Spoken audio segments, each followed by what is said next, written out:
Alright, so I wanted to do a little wrap-up video now that everything's done. The car's up on jack stands right now so I can get underneath it. But I ended up running a radiator from an SC300 and just a standalone transmission cooler. These are a lot more efficient. And there's a big old single electric fan on the back. I was going to try and use the Mercedes cooling system, but I just couldn't really figure out how to get the plumbing right. It kept wanting to backfeed into the upper tank here. So anyways, this was pretty cheap. Good old eBay special, about 120 bucks. Here's my fuel system for now. Again, this is sort of temporary until I build a whole, dash 10 system and do the turbo and all that stuff. It'll all get changed out anyways, but for right now this is working pretty well. And let's see what else we have here. Just doing a regular little short ram intake, HKS filter, adapter, it's all pretty standard eBay stuff.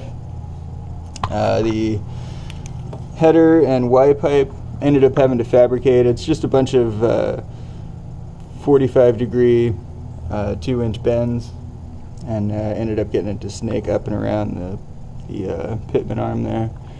And yeah, it works pretty well. It sounds pretty good. It's just going to a Flowmaster Y pipe and then a 2.5-inch MagnaFlow all the way out. It's a little louder than I'd like it to be, but for the most part it sounds pretty good and healthy.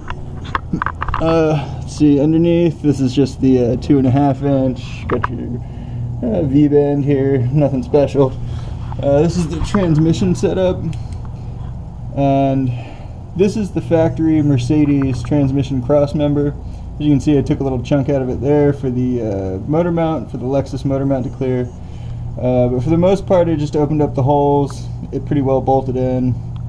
I also trimmed the front lip on the Crossmember a little bit just to make sure it didn't touch the pan. And but it pretty much clears. It bolts up where it would have from the factory. The transmission Guibo disc is the same. Luckily on this, Lexus and Mercedes, this is probably the only two things they share in common is the Guibo disc. So it bolted up. I had my local drive shaft shop shorten it up a couple inches, and yeah, according to Luke from Diesel Pump UK, you can put a lot of power through these Guibo discs. So I'm just going to run this and see what I can get away with, and yeah, we'll go from there. It's pretty much good though. It rides pretty well. It's nice having this real overdrive.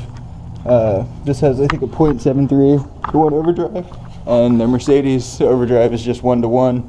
So on the highway you can go about 90 miles an hour, and I think it's turning somewhere around 2,000 RPM, which is fantastic. It's a whole lot of fun to just jump on the highway, and it pretty much just idles along.